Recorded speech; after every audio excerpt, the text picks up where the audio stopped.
सुमनसवन्दित सुन्दरि माधवि चन्द्र सहोदरि हेममये मुनिगणवन्दित मोक्षप्रदायिनि मञ्जुलभाषिणि वेदनुते पङ्कजवासिनि देवसुपूजित सद्गुणवर्षिणि शान्तियुते जय जय हे मधुसूदन कामिनि आदिलक्ष्मि जय पालय माम्।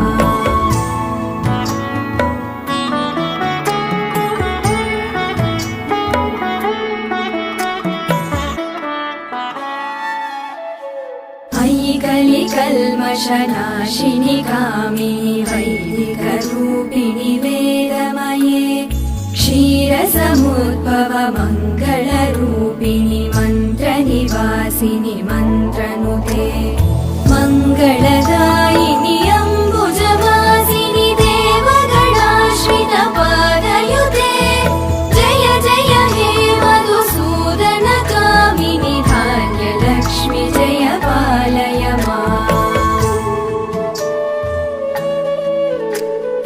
जय वरवर्णिनि वैष्णवि भार्गवि मन्त्रस्वरूपिणि मन्त्रमये सुरगणपूजित शीघ्रफलप्रद ज्ञानविकासिनि शास्त्रनुते भवभयहारिणि पापविमोचनि साधुजनाश्रित पादयुते